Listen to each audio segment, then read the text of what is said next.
after I was convicted, they asked that the judge sentence me to life plus 30 years. And the judge said, I'm going to act in a moment of compassion for your mother, not for you, but for your mother. And I'm going to impose a sentence of 40 years, the mandatory minimum. And he made some comments that if that isn't sufficient and not greater than necessary to achieve the goals of sentencing, then I don't know what is. And eventually that same judge, when the law changes and I write that legal argument, it's Judge Larimer, who I built a relationship with him, believe it or not. He ends up resentencing me to 20 years because the law changes. And there becomes a point where he calls me into his chambers and he says, look, I got twin boys that are 4 years old. And he says, I want you and your wife and your kids to come here after I get out, because eventually I get out early on the compassionate release motion. And he says, look, pretty much I went out on a limb. I want you to do the right thing. Don't make me look bad.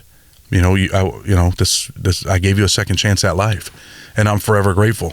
And, he's wrote me a few letters while he was there. He just wrote me recently and said, look, I'm retiring and I wish you the best. I know that you're doing well, continue to do well. I'm proud of you. So that mattered to me. When I first met you, I was, kind of taken aback by the story. You have a persona of like, you're not going to take any bullshit, right? You're like, that's my first impression of you is like, Here's a guy, he knows what he wants. He's not going to put up with any bullshit. He's not going to take any shit from people. That's just the first feeling I got. But after I got to know you, you're a really thoughtful, empathetic, and just genuinely good person. And I want to try to, how do you reconcile that with going back to when you were doing the things you were doing? And I understand that you were doing that to survive and you were in your environment, but what was it like for your mom and for family members and people that you cared about who saw this, and how'd you feel inside when it's like, you're doing this, you probably don't want to do this, but I got to do this, and it's got to be hell on you. Sometimes I could say, you know what, man, I was the biggest dummy, right? Kind of like the Biggest Loser show. I was probably like the biggest dummy. Back then, you think you got it all figured out. And had I just applied myself to doing, good things, I could have been a lawyer probably. Like my lawyer that I'm really, really close with, Jill Harrington in Jersey, she's like, you could have done anything with your life. You're extremely intelligent. And I'm like, well, I appreciate that. It wasn't like... I wasn't look, when you're living that life, you're living that life. I wasn't out here abusing people and trying to, hurt normal citizens. And I was a drug dealer and I regret it every day. So I've always been empathetic, but I think that comes from us growing up poor and wanting people to be, have some compassion for us or, help us. And it always hurt my feelings to see other kids like us that were poor, that were dirty. And you're literally going to the corner store for $1 worth of bologna to make fried bologna sandwiches, like with a food stamp. And I would travel away from my local store and go a little further away so no one from my school seen me. But you know what? There were other kids just like me traveling to the same store so other people didn't see them. But we didn't understand that we were living, pretty much living in poverty. So, like now I do a lot of stuff in the neighborhood that I help destroy, like Lyell Avenue area. Like I help people over there. I feed people over there. I clothe people over there. I have a sober reentry living house. And, you get paid for the people, whatever, but there's 8 people there right now that they don't pay for. In fact, I was talking about this the other day. We've been over 2 months without getting paid, but I still have to pay the gas and electric, which is $2,500. I still clothe people there that are getting out of prison that have no clothing. Like I've been fortunate through my paralegal business and my construction business to have funds to help other people.